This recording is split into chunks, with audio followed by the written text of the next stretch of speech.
Estamos en la segunda charla del ciclo de charlas técnicas del año 2017, la que se titula Carpintería de Rivera Chilota. Nuestro presentador es don Marcos Tamayo Quiloderán, quien es antropólogo UACH. Actualmente él es encargado de Patrimonio Cultural del Consejo Nacional de Cultura y Arte de la región de los Lagos. Él ha sido autor de libros como Las vetas de un saber mestizo, Carpinteros de Rivera de Gualeguay, durante el año 2011, Racionalidad en pugna, Pueblos originarios y empresas, Ambientes, Economía y Cultura, durante el año 2012, Recolectores de sueños, Mujeres en las tierras de las Huaylas, y también uno de sus últimos trabajos ha sido El expediente de carpintería de Chilota durante el año 2015. También ha sido coproductor en documentales como Carpinteros de Rivera del Seno Reloncaví del año 2013 y El pueblo y el mar en el año 2016. Adicionalmente, como experiencia previa, él ha participado en numerosos estudios de impacto ambiental que han involucrado piscicultura y centro de salmonicultura. Adicional también a esto, ha trabajado con comunidades indígenas y con organizaciones comunitarias. Sin más antecedentes, con usted a don Marcos Tamayo. Un aplauso, por favor.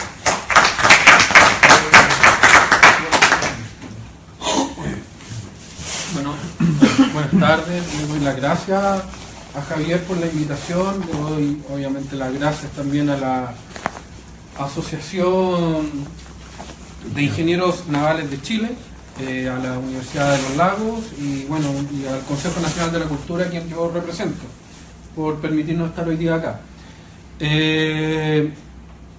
Mi acercamiento con la carpintería de Rivera surge por ahí por el año 2007-2008, cuando me vinculo al territorio, ya que en ese año llego a vivir a la comuna de Gualeguay.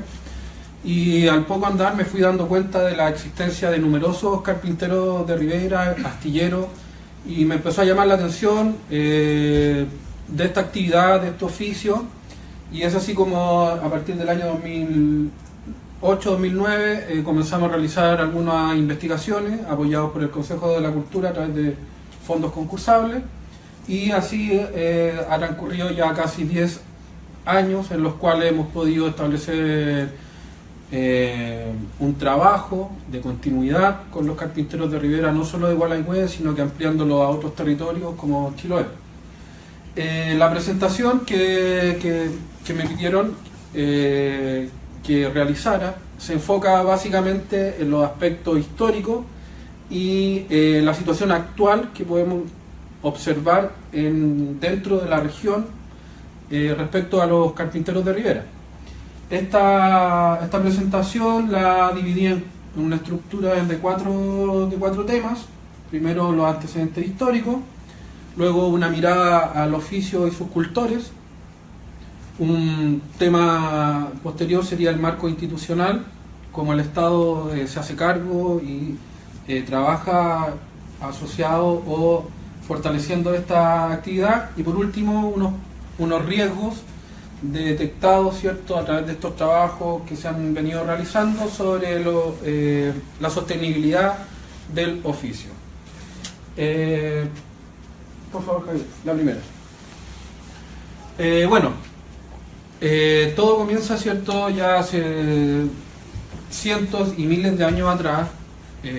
Hay que entender que los pueblos originarios que se establecieron y que vivieron acá dentro de la área geográfica de Chiloé hacia el sur, incluidos también los mapuches de más al norte, domesticaron el medio ambiente y entre otras cosas generaron tecnología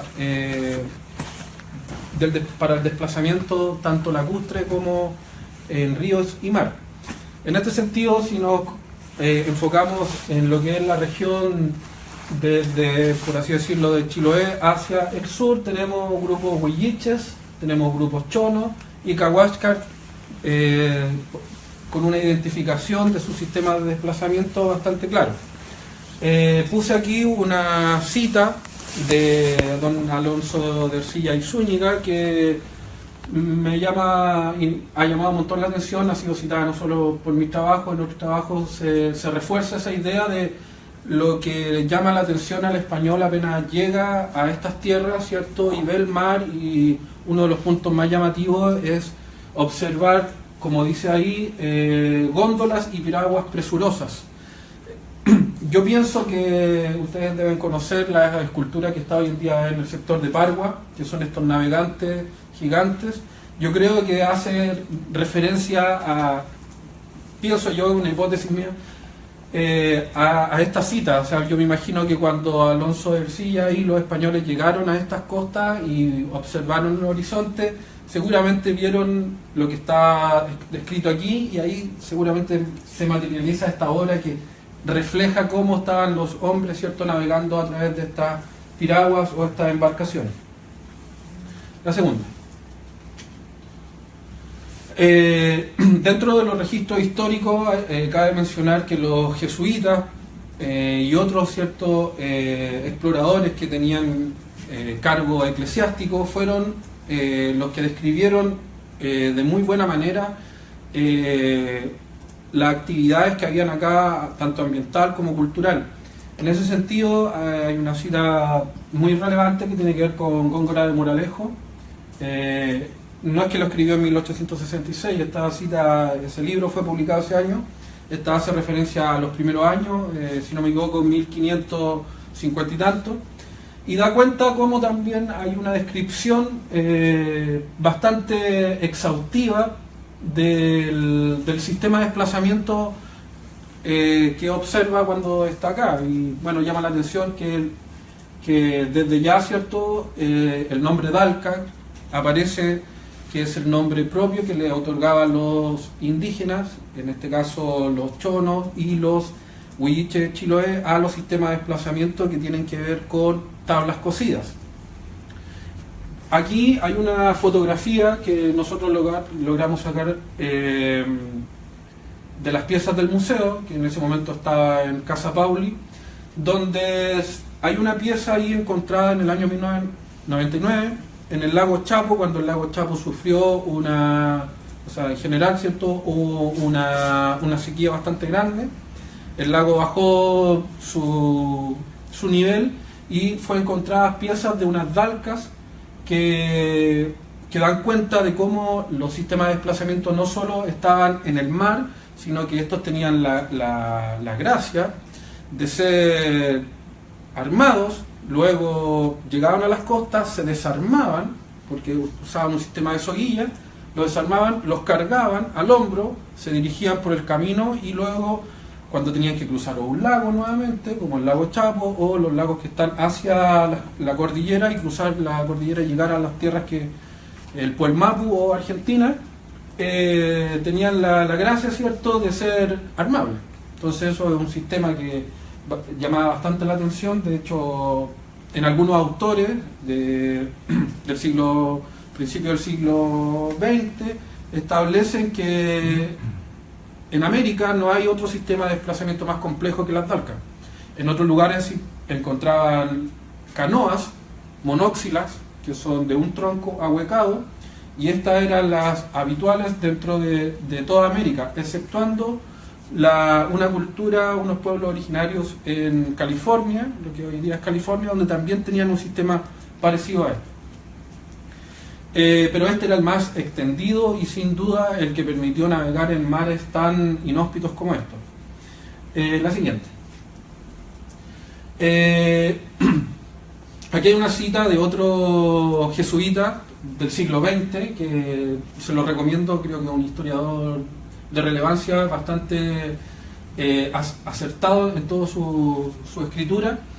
Ahí, por ejemplo, da cuenta de cómo estas dalcas se acercaban al horizonte de la isla y se internaban por los estuarios. Y una de las cosas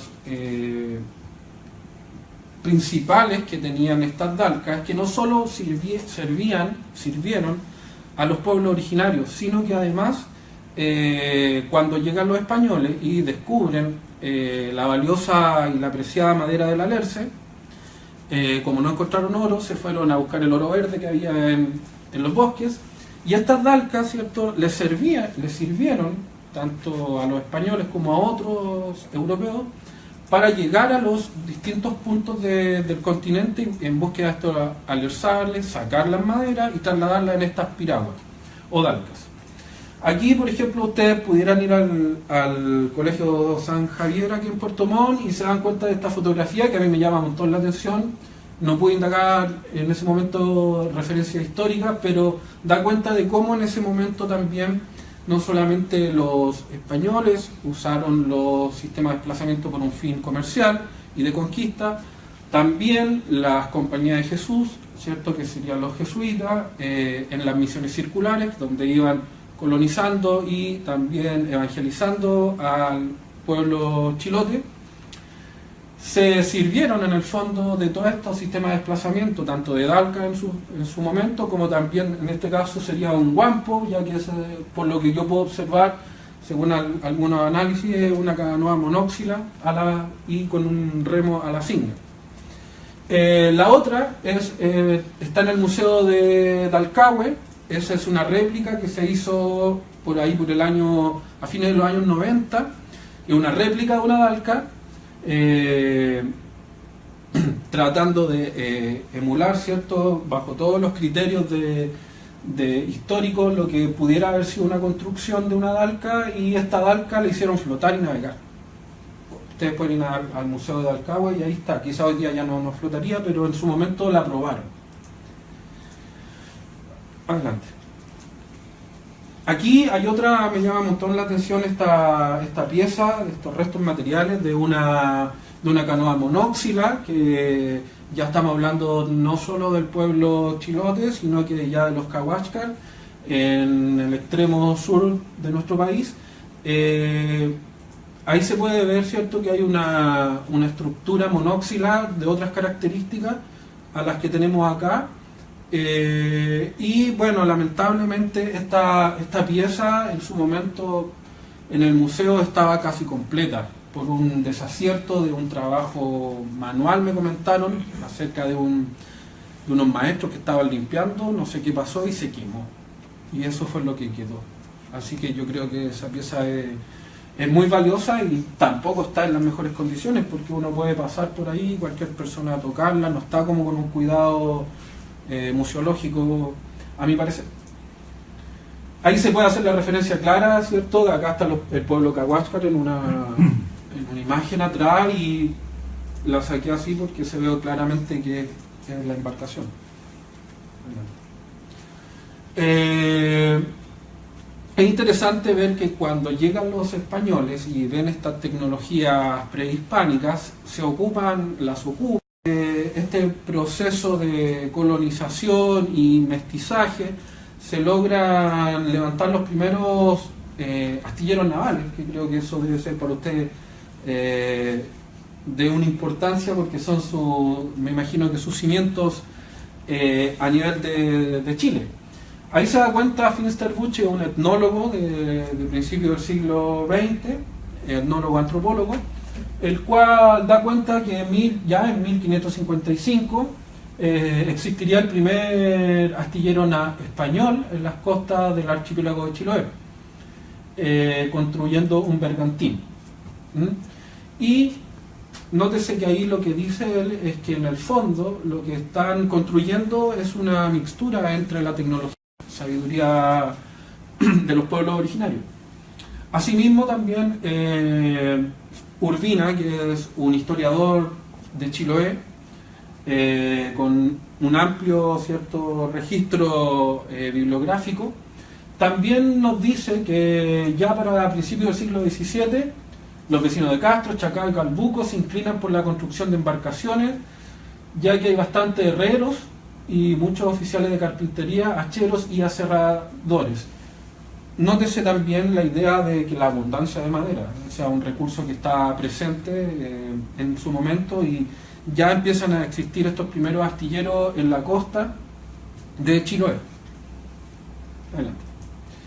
Pero va a pasar un hecho histórico que hace como en esta como desarrollo de la carpintería de Rivera, o de la ingeniería naval, si también los podemos ligar, hay un hecho histórico que cuando empiezan a surgir estos astilleros a partir, tomando la referencia de 1555 en adelante, pasa que en el siglo XVIII, hacia 1768, Chiloé pasa a depender del virreinato del Perú. Y este hecho no es menor porque en ese contexto Chiloé estaba apartado de lo que es el territorio de la Capitanía General de Chile.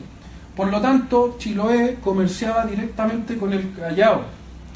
Existía un barco, que aquí se menciona, ¿cierto? Urbina, que era el barco anual de Lima, que era un barco que venía una vez al año, donde traía enseres y se llevaba también materias primas de Chiloé, principalmente madera, se llevaban mariscos secos, se llevaban jamones, que eso ha desaparecido.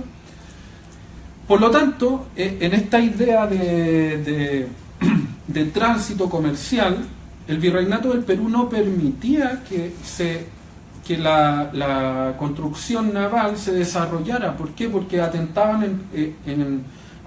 a su monopolio, por así decirlo, náutico. No quería que se desarrollara porque ellos tenían un barco y venían, y esa era la manera el ejercicio de dominio que tenían. Por lo tanto, esta carpintería incipiente se estancó. Ahí lo dice claramente Encina, ¿cierto? Que dice: mientras Chiloé dependió de la Capitanía General de Chile, los gobernadores se empeñaron, con resultados medianos, en impulsar la construcción de embarcaciones. Se fabricaron botes, lanchas, se refiere ahí a los gobernadores de Chile. Y se fabricaban botes, lanchas y buques de alta mar, pero esta industria languideció con pasar la isla a depender del virreinato. La siguiente. Y el otro hecho histórico de relevancia es que en 1826 Chiloé pasa a anexarse ya al territorio chileno, a la República Naciente de Chile.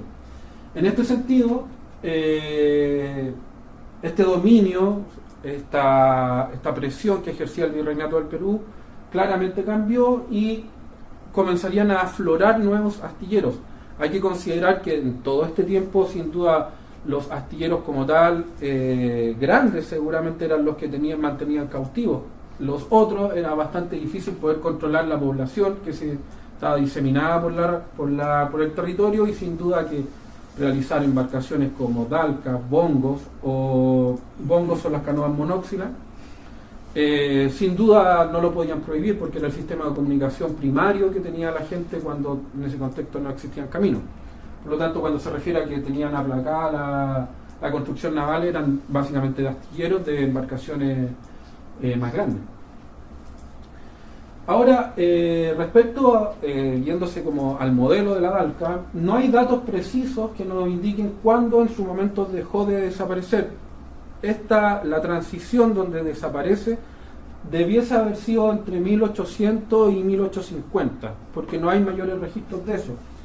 Es interesante saber que yo les mostraba en una foto anterior, ¿cierto?, esta pieza de esta dalca encontrada en el lago Chapo, y las otras piezas que se tienen de embarcaciones como las dalcas no están acá en Chile. Como pueden ver ustedes, están en Suecia, lo que es en cierto modo es lamentable porque debiésemos nosotros hacernos cargo de esas piezas. Aquí hay una imagen muy interesante que es un dibujo, una copia de un dibujo original de 1793 que representa una dalca que se encontraba oculta en una tapa de un manuscrito de los diarios de Fray Francisco Menéndez Moraleda. Es interesante este dibujo, ya que ahí se da cuenta, como ustedes pueden ver, que la figura que tiene es una dalca, pero ya tiene introducciones de piezas náuticas españolas o más que española, de una náutica europea, occidental. Por lo tanto, hay ciertos autores que reafirman que no es que las dalcas y la construcción naval, la española, se mestizaron y pudieron producir embarcaciones en ese momento mestizas. Otros argumentan que no es así, que simplemente, yo creo más en eso, que la embarcación de la Dalca era tal cual la hacían los indígenas, y luego llegaron los españoles y la construcción derivó a la construcción que conocemos hoy en día en la actualidad de los carpinteros artesanales. Es un tema de debate que es interesante indagar, hay que hacer un alcance, no hay muchas investigaciones históricas o documentales que den cuenta de ese periodo, de esta transición. En este periodo, entre 1800, cuando se liberan, ¿cierto?, estas fronteras del virreinato, es ahí donde comienza una carpintería de ribera con mayor fuerza, y es ahí donde nacen las lanchas chilotas, veleros chilotes que conocemos, que hoy día son hijos de esa tradición, por así decirlo. Por lo tanto, en este periodo surgen los carpinteros de ribera tal cual yo creo lo observamos hoy. Aquí hay una cita de Marino, un antropólogo que escribió un libro muy interesante que tiene que ver con la cultura de la madera. Él dice que una de las potencias, ¿cierto?, que tiene el chilote es su vinculación con el mar y con la madera. Gracias a la madera ha logrado, ¿cierto?, fortalecer este maritorio, hacer ocupar y destinar, ¿cierto?, su esfuerzo a desplazarse, comerciar y comunicarse por este maritorio, y esta relación hombre-madera. Aquí pueden observar una fotografía que logré ¿cierto?, sacarle una foto de una goleta chilota de 2 palos, que hoy en día eso no es observable en el territorio, o sea, eso desapareció, ese modelo de 2 palos. Hoy en día podemos ver de un mástil. Y lo interesante, ¿cierto?, es cómo convivían aún, quizás ya. Esa foto no tiene una fuente un año específico. Sería a mediados del siglo XX, y se da cuenta de la abundancia de embarcaciones, sobre todo en Chiloé, de esta goleta de 2 palos, y embarcaciones pequeñas, ¿cierto?, como las conocemos hoy en día también. Así. Como dice Boldrini,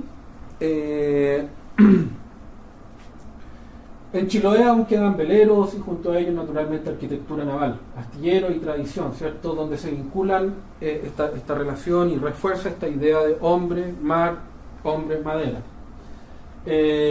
Son icónicas las imágenes que nosotros tenemos de Ángel Mo, ¿cierto?, los pintores, fotógrafos, ¿cierto?, dejaron retratado toda esta identidad del chilote, del puertomontino, de las poblaciones de estas tierras relacionadas con las embarcaciones, o sea, esta identidad, ¿cierto?, fuerte que se desarrolló entre 1820, 1850 y la mitad del siglo XX. La embarcación fue un símbolo de todos los territorios, por así decirlo, y Ángel Mo, todos conocemos un poco que en Ángel Mo ha quedado eso retratado, como decía, por los pintores, por los artistas visuales. Por lo tanto, es un símbolo para la ciudad, es un símbolo que es como del pasado. Todos conocemos también la bandera de Puerto Montt, que tiene un velero. Por lo tanto, lo que quiero destacar aquí es cómo en estos primera mitad del siglo XX, la importancia de las embarcaciones, ya que en ese momento pocas eran las carreteras, pocos eran eran otros los medios de comunicación, no es que eran otros, sino que los medios de comunicación terrestres o aéreos sin duda eran muy escasos. Por lo tanto, las embarcaciones cobraron gran importancia durante este periodo histórico. Adelante. Y una carpintería de ribera mestiza, propiamente que logra mezclar, ¿cierto?, la tradición europea, pero que involucra también conocimientos, saberes de las poblaciones originales. Por ejemplo, los conocimientos asociados a las maderas, los conocimientos asociados al trabajo de extracción de maderas, al trabajo de la flotabilidad, al trabajo de la navegación. Es decir, hay una mixtura, y yo creo que en esta mixtura es que logra sintetizar esta riqueza del chilote de alta mar y esta riqueza del chilote como hombre de mar. Por lo tanto, este mestizaje que se logró con este proceso da un hijo, por así decirlo, un hijo que es la carpintería de Rivera mestiza, que sería la carpintería de Rivera chilota.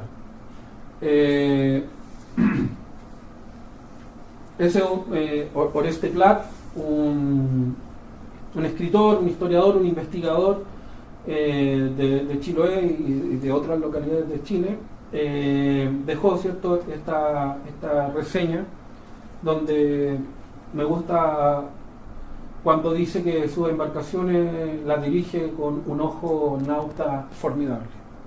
Adelante. Pasando esa es como la visión histórica del tema. Podríamos seguir hasta nuestros días. Sin duda este periodo de gloria que existió con las embarcaciones veleras hasta, por así decirlo, 1950, 1960, cuando en esos años comienzan a ingresar los motores con mucha más fuerza al territorio y comienza, ¿cierto?, todo un proceso de industrialización, un proceso de modernización de la carpintería de Rivera y de la náutica en general, hace que en definitiva se vayan transformando. No se van desapareciendo, sino se van transformando los carpinteros de Rivera. Bien me decía Javier que ustedes partieron también como carpinteros de Rivera en la Escuela de Oficio de Valdivia y luego se transformaron en una escuela especializada ya como ingeniería naval. Eso da cuenta de este ejercicio histórico. Ahora, respecto a la transmisión y sostenimiento del oficio, sin duda, ¿por qué se ha sostenido el oficio hasta nuestros días? Es una necesidad de comunicación y económica de las poblaciones. Todavía existen territorios donde la única medio de transporte es la navegación. Vivimos en islas, vivimos en estuarios, por lo tanto esta necesidad todavía está marcada y por eso hay embarcaciones que han cambiado sus modelos, han cambiado sus materialidades, pero sigue existiendo una necesidad con respecto a las embarcaciones.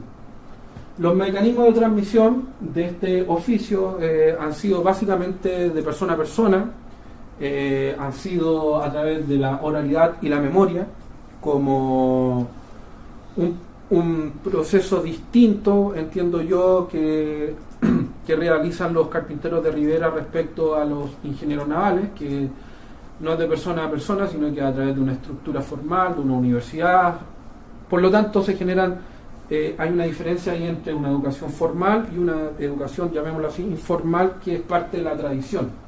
El lenguaje oral, ¿cierto?, la oralidad, la memoria, es el sustento de muchas de las prácticas de los pueblos originarios y de los oficios tradicionales. O sea, tanto la carpintería de Rivera representa una transmisión oral y a través de la memoria. También lo hace, por ejemplo, la cestería y otros oficios que no se aprenden en la universidad. Adelante. Para ser bastante sintéticos en lo que nosotros hemos podido indagar a través de los trabajos que hemos realizado con cultores. Cultores, nosotros a través en el Consejo de la Cultura, en el Estado de Chile habla de cultores porque son aquellas personas que cultivan una cultura, cultivan un oficio, cultivan las tradiciones. En ese sentido, el carpintero de Rivera es un cultor y básicamente las fases del desarrollo de un carpintero de Rivera tienen que ver con tres fases generales. La primera, el contacto con la madera a través del juego. La segunda, el aprendizaje del trabajo a través de la imitación y la ayuda hacia otros maestros.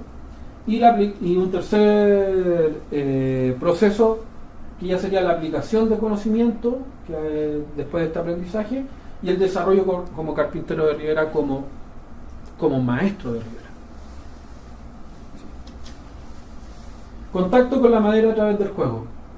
Por ejemplo, aquí hay una cita, hace una referencia a este cultor tiene cerca de 92 años, vive en el sector de Mañihueco, y él nos regala este relato cuando dice que cuando yo le preguntaba, ¿y cómo comenzó usted esto de vincularse con las embarcaciones y de la construcción? Con el juego, me decía.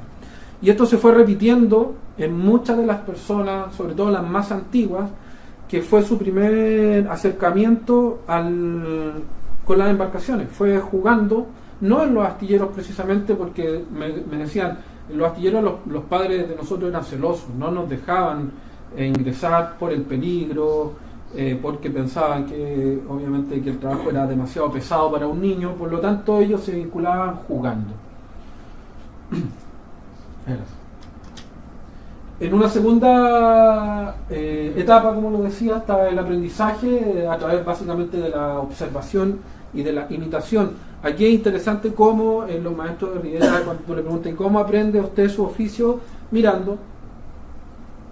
Para mí, y yo creo que a lo mejor para ustedes también debe ser bastante difícil aprender algo, lo que sea una materia, a través solo de mirar. Uno está acostumbrado a esta estructura profesor, alumno, y si no te dicen, si no hay un pizarrón, si no hay un PowerPoint, es bastante difícil que tú solo mirando aprendas. Entonces a mí me llama un montón la atención de que este oficio que tiene tantas particularidades, tanta nomenclatura específica de nombres de piezas, de tratamiento de madera, de flotabilidad, de navegación, etcétera, etcétera, logra ser aprendido muchas veces solo mirando o imitando.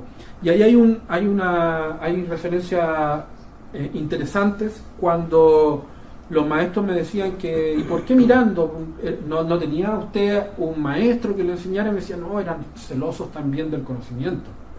¿Y por qué eran celosos? Porque seguramente en esos momentos ser maestro de Rivera era toda una autoridad en las localidades, ya que quien tenía una embarcación tenía un gran poder en el fondo, porque se podía desplazar, porque podía comerciar, y no era cualquiera el que tenía una embarcación, ya que tenía que tener un trabajo, o sea, un fuerte trabajo de extracción de madera, de construcción, que sin duda demoraba mucho porque no había herramientas eléctricas, era todo manual, y por lo tanto había también un trabajo ingenioso porque también tenían que ser herreros, tenían que ser navegantes. O sea, ¿quién era un maestro de Rivera en esos tiempos, llamémoslo en el tiempo del siglo XX? Era un maestro de Rivera bastante completo. ¿Qué quiero decir con esto? Era no solo el que la construía la embarcación, sino el que traía la madera, la construía y la navegaba. Eso hoy en día es bastante difícil de encontrar en los maestros de Rivera actual, porque normalmente el maestro de Rivera de hoy solo construye. Ya compra la madera y ya no navega, construye. Quedan muy pocos de eso, y por eso esos pocos, los mostraré más adelante, han sido reconocidos por su legado. Adelante. En una tercera fase estaría este desarrollo, ¿cierto? Primeramente jugando, luego imitando, haciéndose partícipe de algunas tareas menores como calafatear, ¿cierto? Ayudar a distintas tareas menores, mirando, observando, y luego ya empieza como este desarrollo personal como carpintero de Rivera, donde asume sus primeras embarcaciones. Y en este sentido también es interesante cómo ellos no solamente aprenden o se empiezan a desarrollar en su astillero, sino que salen afuera. Muchos de ellos recuerdan en Calbuco, ¿cierto?, el astillero de Chito Presley como un astillero escuela. También iban a Talcahuano, donde lograban aprender a perfeccionarse, por así decirlo, a tener un tipo de educación. Algunos fueron a Punta Arenas, donde también aprendieron a través de libros. La diferencia, ¿cierto? Pero esos son los menos, los que han logrado también vincular su conocimiento no solo con la oralidad, no solo con la familia que te hereda este conocimiento, sino que también con algún tipo de documentación. Esos son los menos, y esos son los que logran hoy en día también trabajar a escala, con planos, con escala, como ustedes bien lo saben. Pero los otros son al ojo y con uso de plantillas. Aquí hay un relato, ¿cierto?, de Chemo Uribe, un carpintero de Rivera de la comuna de Gualeguay también, que da cuenta de este viaje que hace a Coronel, donde aprende, y después lo trae, y hoy en día Chemo Uribe es uno de los carpinteros de Rivera más reconocidos y con una actividad intensa en la construcción. O sea, termina una embarcación y está haciendo otra, termina una embarcación y está haciendo otra. Eso es destacado en ese carpintero de Rivera. Ahora que les he hablado un poco de esta historia, de un poco cuáles han sido como los procesos, cómo se aprende el oficio, como también las fases de desarrollo de un carpintero de Rivera, me gustaría hablarles un poco de la mirada o sea, más que de la mirada del marco institucional, en el sentido de cómo el Estado se vincula con los carpinteros de Rivera, se vincula con este oficio, y desde ahí poder contarles a ustedes quién ha sido una de las instituciones que ha estado como preocupada del tema de hace un par de años, ha sido el Consejo de la Cultura. Y no solo lo digo porque trabajo desde ahí, sino que uno se puede dar cuenta con los carpinteros de Rivera que no hay instituciones, lo voy a mostrar más en detalle adelante, pero no hay ninguna institución que se preocupe efectivamente de ellos, que esté asociado con ellos, que por ejemplo los apicultores tienen el INDAP, los agricultores también tienen el Ministerio de Agricultura, INDAP, qué sé yo, donde obtienen beneficios, etcétera, tan solo. En este sentido, la institución que es el Estado de Chile, partamos de la base, ¿cierto?, del Estado de Chile, que es el que tiene que velar por el patrimonio nacional. O sea, entendemos nosotros que este oficio, por esta historia que viene desde miles de años, de cientos de años, que luego sufre cambios, procesos, se mestiza, se transforma, es ya parte de nuestro patrimonio. Por lo tanto, la nación es la que está encargada de proteger este patrimonio. Ahí sale claramente en el artículo numeral 10 del artículo 19 de la Constitución. En este sentido, el Estado deja en manos del Consejo de la Cultura la cautela, la protección y la salvaguardia del patrimonio. Y es así como hay un hito de relevancia mayor para la política pública, que tiene que ver con que en el año 2009 se ratifica y es promulgada en Chile, ¿cierto?, la Convención para la Salvaguardia del Patrimonio Cultural Inmaterial.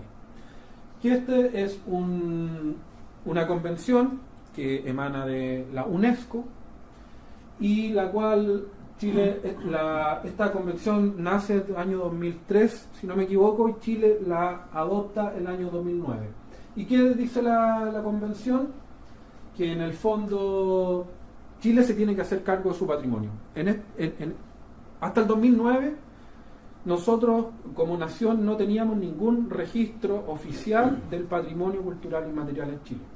Ni teníamos, ojo, inmaterial, que se diferencia del material, que tiene que ver con los inmuebles y los objetos físicos. Para ese sí hay una ley, la Ley de Protección de Monumentos Nacionales, y que está albergada dentro de lo que es el Consejo de Monumentos Nacionales. Pero el patrimonio inmaterial, aquellos oficios, conocimientos, saberes, prácticas, rituales, no están protegidos por nadie, ni por el Estado ni por ninguna institución. Por lo tanto, esta convención viene a marcar un hito, un antes y un después, en el cual el Consejo de la Cultura tiene que hacerse cargo, ¿sí?, de esta convención, y dentro de las cosas que le solicita o que obliga, por así decirlo, la convención, es la realización de inventarios del patrimonio cultural inmaterial. Es decir, tenemos que tener claro qué es lo que nosotros tenemos como patrimonio cultural inmaterial en Chile. Para ellos se comenzó desde aquel año un trabajo de registro, es decir, región por región se fueron realizando distintos trabajos en territorios, con las comunidades, para saber cuál era, qué vamos a proteger primero. Tenemos que documentar, y por lo tanto, un hito interesante, por lo tanto, desde ahí comienza un trabajo especializado con el patrimonio cultural inmaterial en Chile.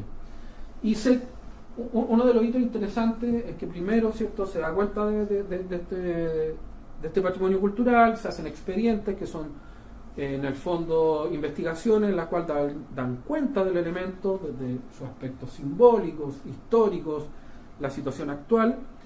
¿Y para qué se hacen estos inventarios? En el fondo, para decir cómo tomamos medidas de protección frente a los posibles riesgos o los problemas que tengan los cultores o las comunidades que sostienen este patrimonio.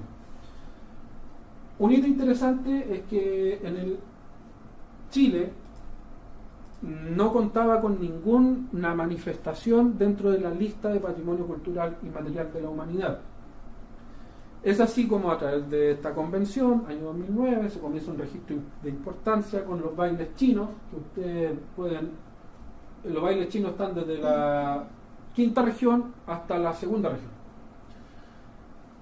Hoy en día, Chile, en el año 2014, fue aceptada en esta lista representativa bailes chinos como un patrimonio cultural inmaterial.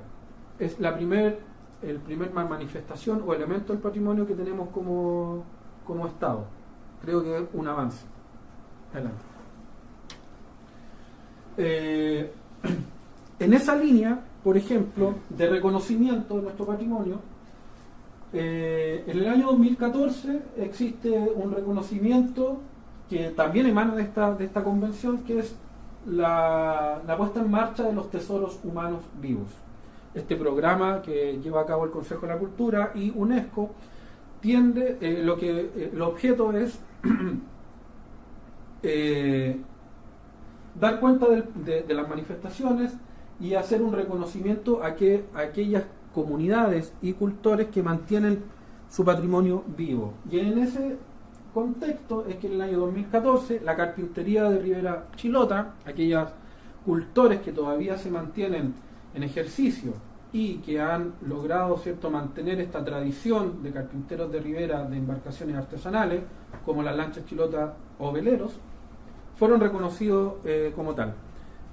A mí me tocó, la suerte de hacer esta postulación y me siento gratificado cuando en su momento nos avisan, ¿cierto?, en ese momento la ministra, que había sido reconocido. Este reconocimiento tiene que ver con un premio pecuniario a los carpinteros y por otro lado hay un registro audiovisual que ustedes pueden, si acceden al portal de patrimonio o a la página del Consejo de la Cultura, pueden observar hay un registro audiovisual sobre los carpinteros de ribera de Gualeguay, que son los que todavía van quedando con esta construcción de embarcaciones chilota veleros, que en otros territorios, si bien existen maestros ancianos que construyeron, pero que no están activos. Los de Gualeguay todavía están activos.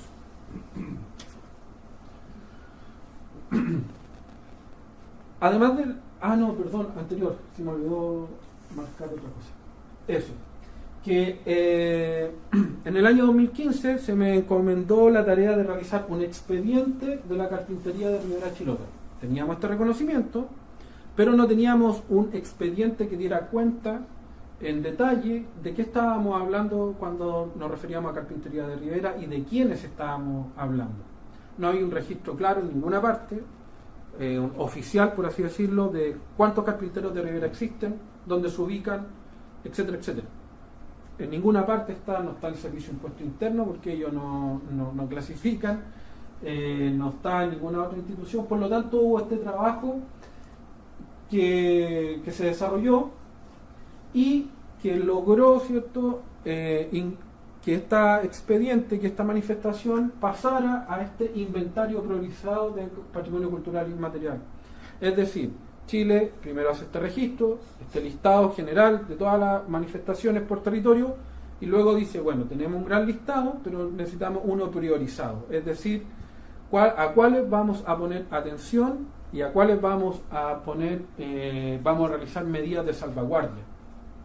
Salvaguardia se entiende que es las acciones determinadas a fortalecer y a permitir la sostenibilidad de la manifestación.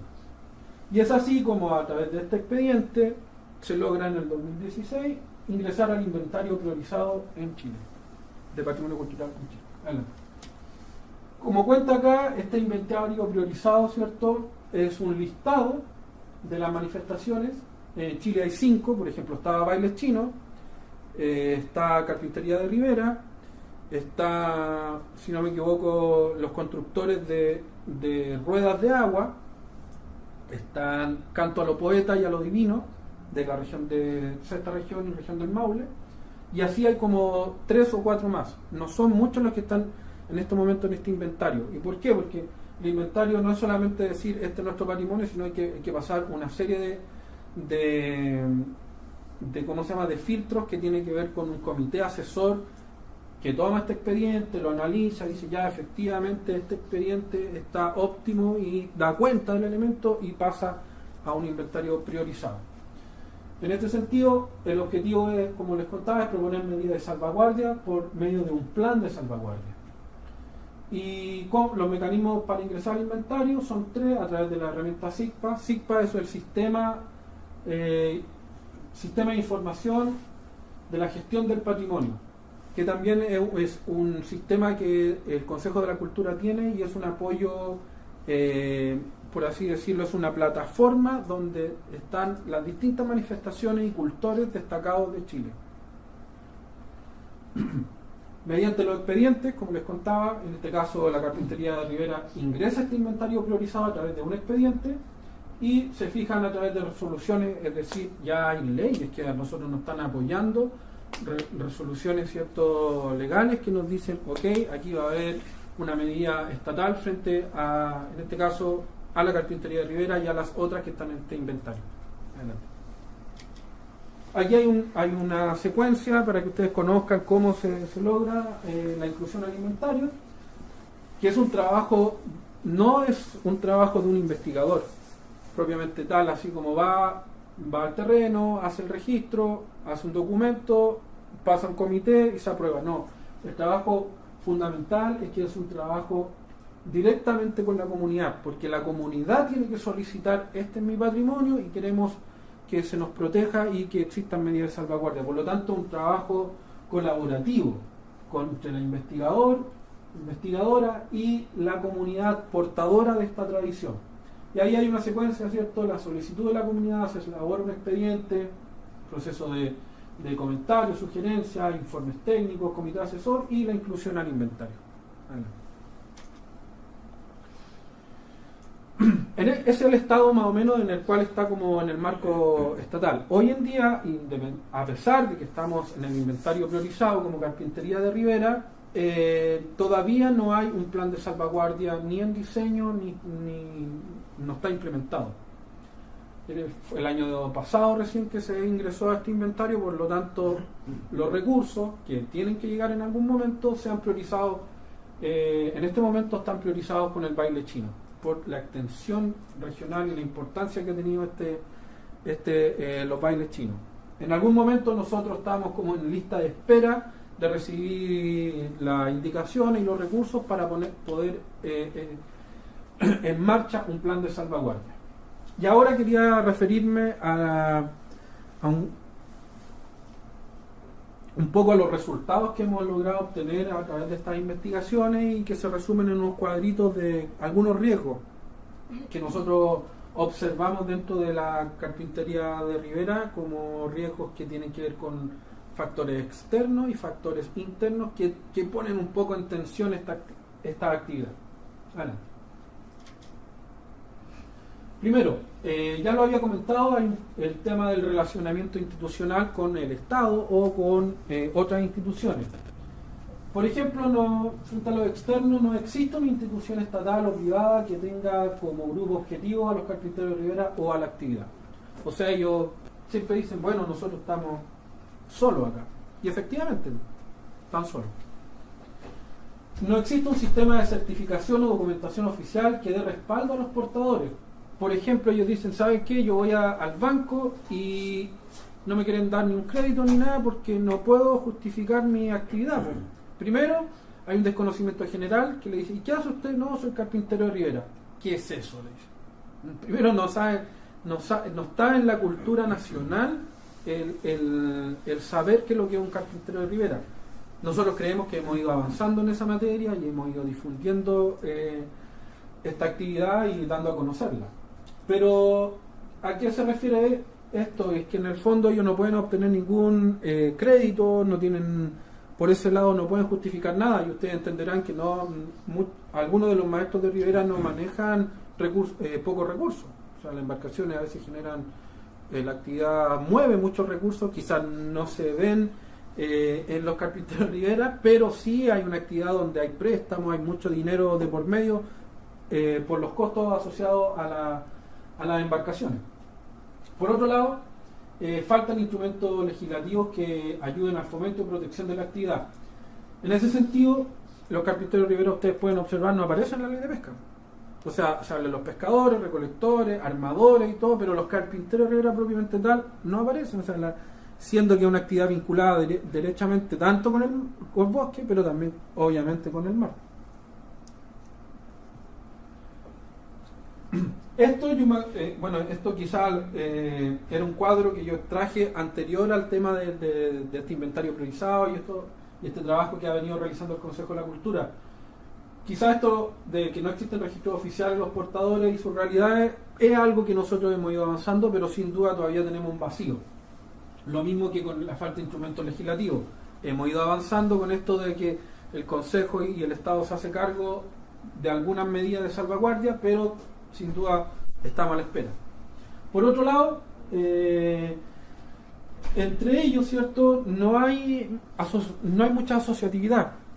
Es decir, todos trabajan individual, no hay cooperativa, no hay sindicato, y el año 2015, a propósito de este expediente, en Quellón logramos agrupar a los carpinteros de ribera de Quellón, y se conformó la primera agrupación de carpinteros de ribera de Quellón. Creo que es bastante importante haber logrado ese hito, ya que en la región no hay ninguna organización de carpinteros de ribera, y no la había, por lo que yo tengo entendido, no había existido ninguna acá, por lo menos en Chiloé o en la región de los lagos. Sí en Aysén y sí en Constitución, pero acá no. Por otro lado, ¿cierto?, en este tema como institucional, ellos también no tienen ninguna condiciones laborales formales, ¿cierto? Básicamente lo más legal que tienen es cuando hacen el trato con quién le va a comprar la embarcación. A veces firman un contrato, a veces no firman nada. O sea, por lo tanto, no hay ninguna institución que esté mediando posibles problemas, y que lo existen. Ustedes deben conocer quizás carpinteros de ribera que hayan tenido, por ejemplo, problemas con los pagos de los armadores, que le mandan a su embarcación y los dejan sin el último pago, etcétera, y eso yo tengo antecedentes que eso ha pasado, y es porque no hay una institución tampoco que esté resguardando este ejercicio de compra y venta. La siguiente. Por otro lado, en términos del mercado y las condiciones económicas, sin duda una de las cosas que han disminuido, que podríamos ver que son riesgos o no, pero que un poco atentan contra esta carpintería tradicional, es los medios de transporte y de comunicación que hacen menos demanda a las lanchas. O sea, los caminos, por ejemplo, si consideramos la zona de Gualaihue, ¿cierto?, la carretera austral se termina de construir en el año 1983-84, si no me equivoco, como ruta, como apertura. Por lo tanto, hasta ese momento el flujo naval era importantísimo. Luego, ¿cierto?, empieza a decaer y van quedando menos.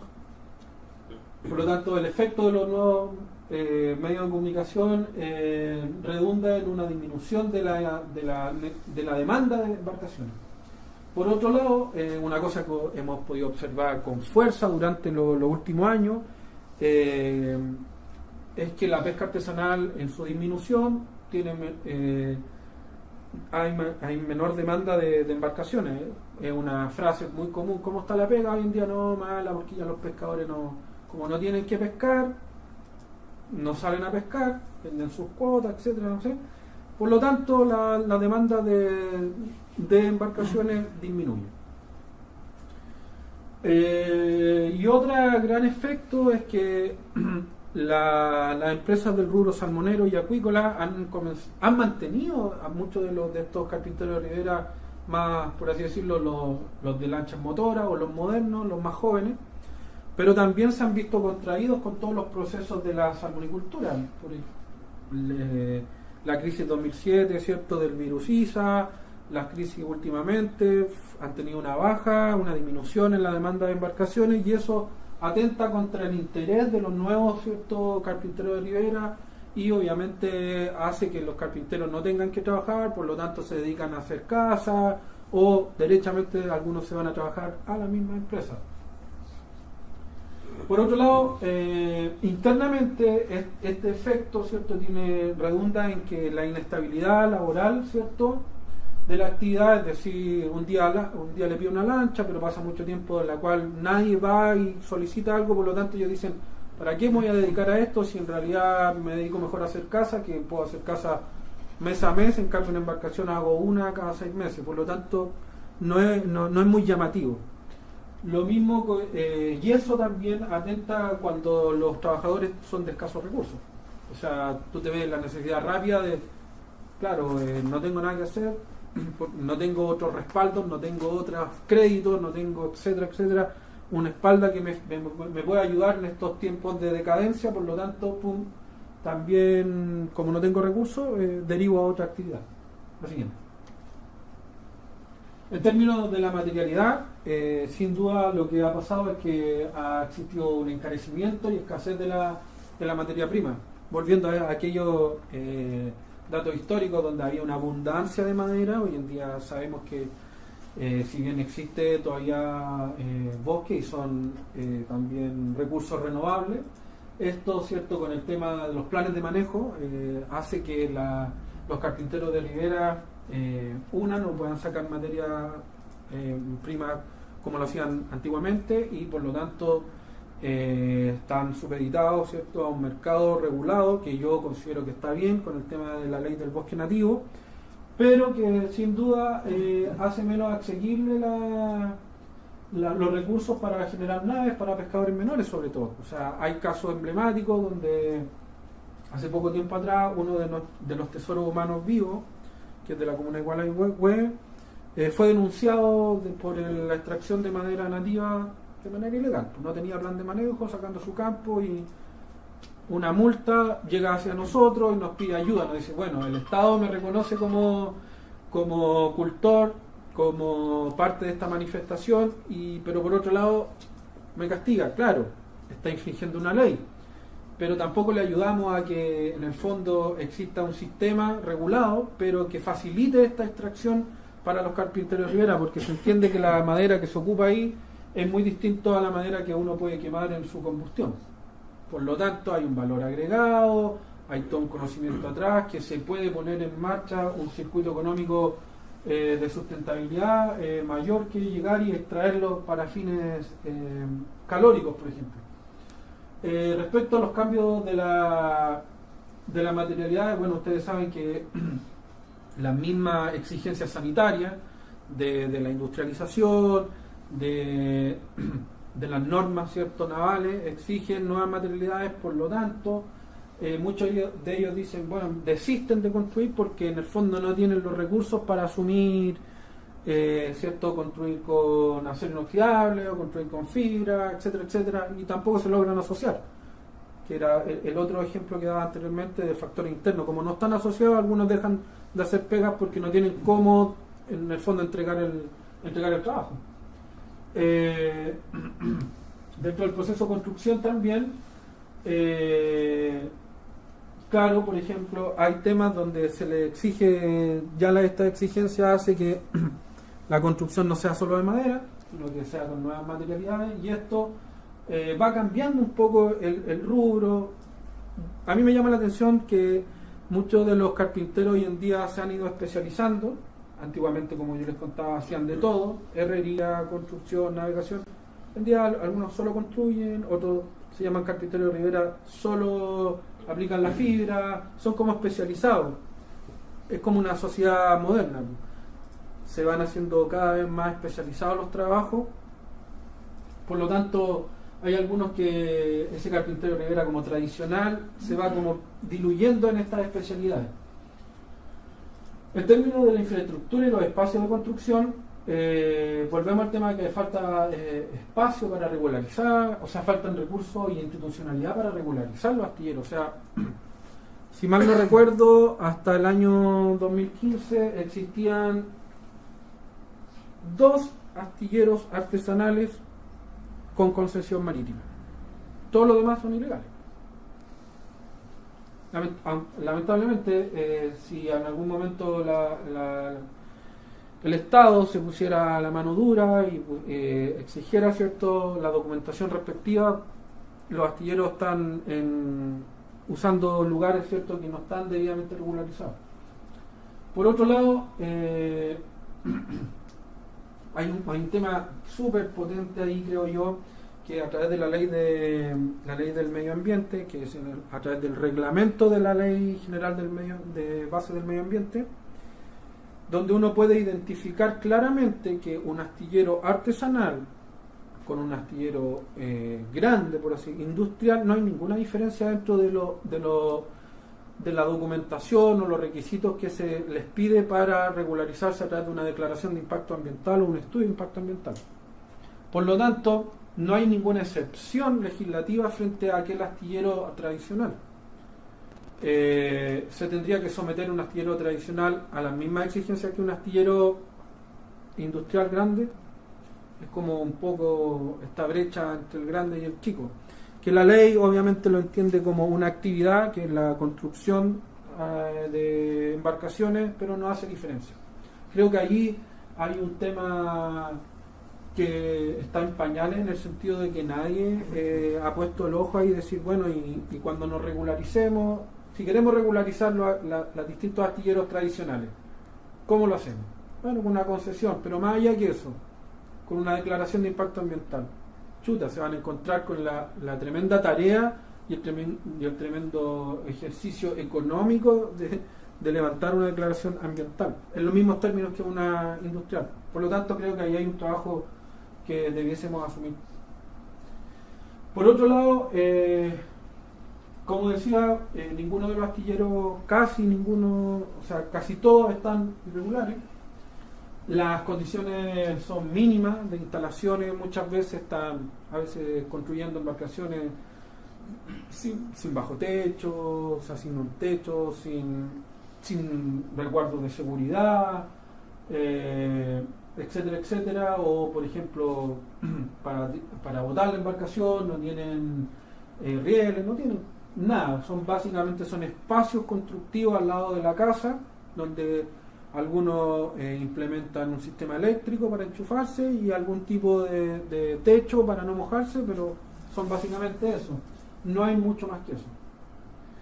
Y el tema de la medida de seguridad, ¿cierto?, que son factores internos que ellos no pueden, en el fondo, no tienen recursos como para implementarse, y si los tienen, los destinan obviamente hacia otras áreas de sus necesidades que a la propia actividad. Último. Respecto a lo más como social, antropológico, que tiene riesgo o problemas, ¿cierto?, tiene que ver han existido cambios culturales en las comunidades costeras debido a los procesos de globalización. Por ejemplo, no hay mucho interés de los jóvenes en hacer esta práctica. Si bien en los años de los años 60 en adelante, hasta los años 80, hacer embarcaciones era muy bueno, como contaban los maestros, porque la pesca de la merluza, por la pesca del loco, por la explotación, ¿cierto?, de los recursos pesqueros, que hay una crítica sin duda a esa actividad desregulada y sin mucho, cierto, principio ecológico. Claro, generaba mucha actividad de los pescadores artesanales y generaba mucha demanda de embarcaciones, lo que hoy en día no sucede, ¿cierto?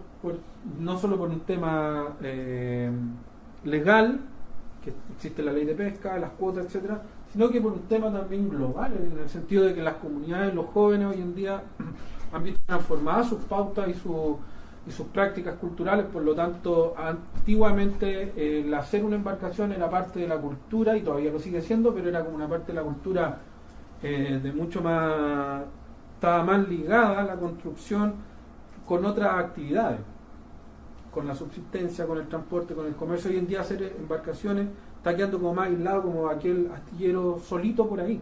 Antes era, como les decía yo, era una actividad preponderante para toda la comunidad. Cuando había una bota de embarcación estaba toda la comunidad involucrada. Hoy en día hay una bota y están los maestros, están los ayudantes, están quienes las compran y un par de vecinos. Antiguamente no era así. Había una vinculación mayor con la comunidad. Los cambios productivos, ¿cierto? Cambios en los patrones laborales. Me refiero básicamente al impacto que ha traído la salmonicultura en este territorio. La desaparición de instancias formales externas de transmisión de la carpintería de Rivera. Me llamaba la atención de que cuando me refiero a instancias formales, existieron en su momento en Castro la Escuela de Arte y Oficio, donde se impartía la carrera de carpintero de Rivera como artesanal, tradicional. Desapareció. Hubieron unos cursos que en algún momento, indagando por ahí por allá, a través de algunos centros de estudio, la misma universidad de acá de Los Lagos, entiendo, INACAP, no sé, en algún momento tuvieron algunos proyectos donde trabajaron con carpinteros de Rivera, se formaron algunos carpinteros de Rivera, pero quedó en un cartoncito por ahí nada más. Si fueron como buenas intenciones de un proceso y quedaron ahí. Eso hoy en día no existe nada. O sea, los carpinteros de Rivera hoy día, como les contaba, aprenden de persona a persona, pero no hay ninguna escuela ni ninguna institución apoyando esta transmisión. Por otro lado, eso creo que lo debería haber puesto al otro lado, la disminución y envejecimiento y desaparición de los cultores. O sea, existen cultores, nosotros premiamos, hay un ejemplo igual que es un poco penoso, ya que dentro de los cultores reconocidos como tesoros humanos vivos, hubo uno que falleció el día antes de que nos anunciaran que iba a ser tesoro humano vivo. Era un caballero que se llamaba don Carlos Vargas, que le enseñó a muchos carpinteros de Rivera en Gualeguay. Y claro, lo que está pasando es que están envejeciendo, ya no pueden trabajar, en el fondo fallecen y se llevan sus conocimientos. ¿Por qué? Porque no hay jóvenes que aprendieron, no hay interés de la familia de no aprender, entonces se llevan estos conocimientos consigo, y como no hay un traspaso formal a una documentación, tampoco podemos quedarnos con esos conocimientos. Por lo tanto, ahí hay un tema de urgencia mayor, creo yo, sobre todo con aquellos carpinteros de Rivera de las anchas veleras, que van quedando muy poco y que son conocimientos especializados y que son personas de edad los que lo siguen construyendo. Como le contaba, bueno, hay menos mecanismos tradicionales de transmisión. La descomposición de los grupos familiares, antiguamente eran familias extensas, donde eran tantos hijos que más de alguno trabajaba con el padre, que era el carpintero de Rivera. Hoy en día muchos de los carpinteros tienen 2 o 3 hijos y no se interesan, no trabajan, entonces hay como una reducción de esta alianza, ¿cierto? Y esta reciprocidad entre familias, y también con todo este sistema, ustedes sabrán, las mingas han desaparecido, este trabajo colaborativo. No hay esta instancia hoy en día, por lo tanto, hoy en día el trabajo es pagado. Si tú me vienes a ayudar, yo te doy algo a cambio, que es dinero.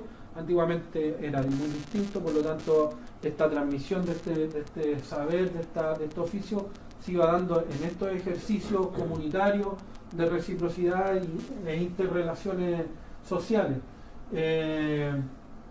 Los cambios en las necesidades, los intereses de la población. Hoy en día es más importante estudiar, salir del lugar de origen, buscarse otras fuentes laborales, no las tradicionales, porque entienden que a lo mejor lo que hacen los papás es muy rudo, muy duro, no está bien remunerado, por lo tanto hay que buscar otras posibilidades. En ese sentido, cautivar a los jóvenes en esto sin duda es difícil, pues es difícil. Yo conozco muchachos que son entre 20 y 30 años y que son los menos dentro de los astilleros. O sea, normalmente uno está tratando con carpinteros que de edad o de ya adultos, ¿cierto? Y son muy pocos los que hacen el ejercicio de estar ahí y de creer que ese es un trabajo que va a tener futuro y que es importante mantenerlo porque es parte del patrimonio y porque es una tradición. Muchos solamente consideran la parte económica para pensar en seguir o no seguir con esta tradición. En ese sentido, cierto, está dentro de las variables que el trabajo es muy pesado y con muchos riesgos, cierto, y como es escasa la estabilidad laboral, cierto, mejor no seguir adelante. Y por otro lado también hay una reducción del número de astilleros. O sea, si tampoco puedo decir con claridad si antes habían 1000, hoy en día hay 500, pero es la voz de las mismas personas que te dicen, sí, mira, antes había aquí, había acá, y hoy en día va quedando y ya estamos casi en la última. Es a lo mejor subjetivo lo que yo estoy diciendo, no tengo una cifra, pero sí es algo que en el fondo está pasando. Como para ir cerrando esta charla, como podemos dar cuenta, los factores críticos de riesgo, ¿cierto? La desaparición y el envejecimiento de los portadores o cultores, el poco interés de las nuevas generaciones y el retroceso de la demanda pesquera y cambios de la materialidad.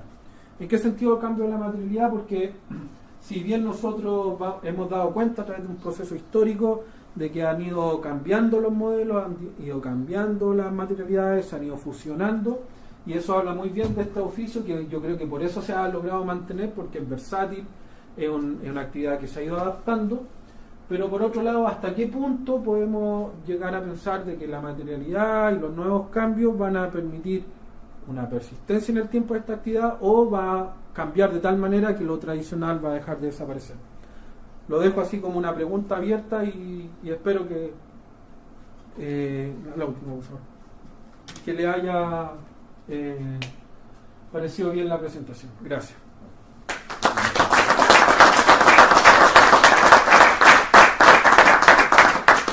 Bueno, junto con agradecerle a Marco, abrimos una ronda de preguntas, consultas que tengan. No tantas, por favor. Sí, delante de la presentación tú hablabas de que habían logrado agrupar a los carpinteros de Rivera de la zona de Quillón. De Quillón. Sí, no a todos, pero sí un grupo sí importante. Lograron generar una agrupación, que es lo que nosotros pretendemos hacer hoy día, ¿no es cierto? A lo que no han hecho escala a nivel nacional, pero sí ustedes lograron agrupar a la gente de Quillón que se dedica a este oficio, ¿no es cierto? Sí. ¿Qué se logró con eso? Bueno, hasta el momento, primero la instancia que no de agruparse tiene que ver con tener una figura jurídica.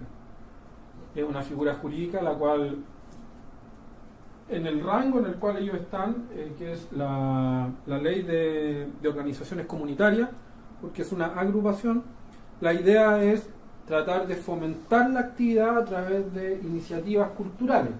Pero el segundo paso, y que está como ahí en darse, es armar una cooperativa. La cooperativa tiene otro tenor que tiene que ver con un tema más económico. Por lo tanto, al agruparse bajo una agrupación cultural, la idea de nosotros fue, bueno, partamos con algo, de autoidentificarse, saber quiénes somos, de tener una directiva que represente a un grupo. Por lo tanto, esta agrupación, la idea fue tratar de llegar a algún tipo de organización que lo unificara. Y el paso siguiente es pensar en una agrupación de carácter más comercial, que pudiera tener, por ejemplo, un trabajo de búsqueda de fondos, en los cuales los fondos pudieran ser redistribuidos, etcétera, etcétera, entre los miembros de esta cooperativa, ya que en una agrupación cultural es sin fines de lucro. Las cooperativas tienen la ventaja de ver un tema económico dentro de sus miembros. Eso es lo que hemos logrado.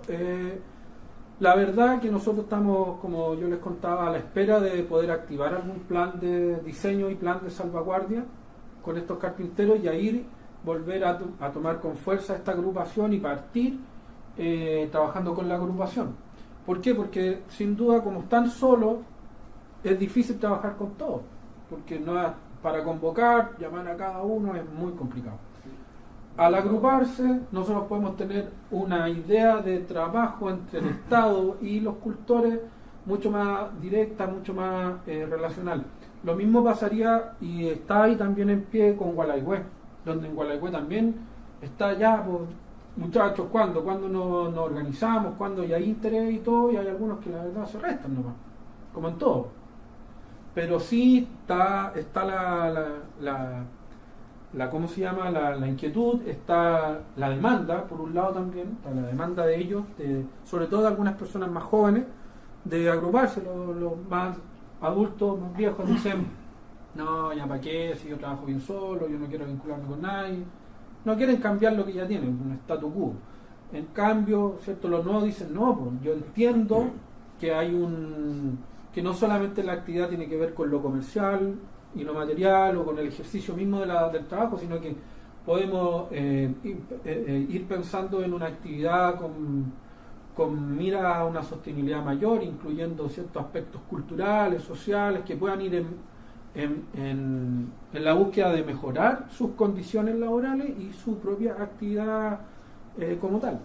Por lo tanto, la idea de nosotros es que si existe una agrupación, puedan existir otras y trabajar con la agrupación. Una consulta ahí, dentro de lo que tú mencionabas, dices que no hay un registro del conocimiento que sea formal, ¿cierto? O sea, hay una transmisión sí.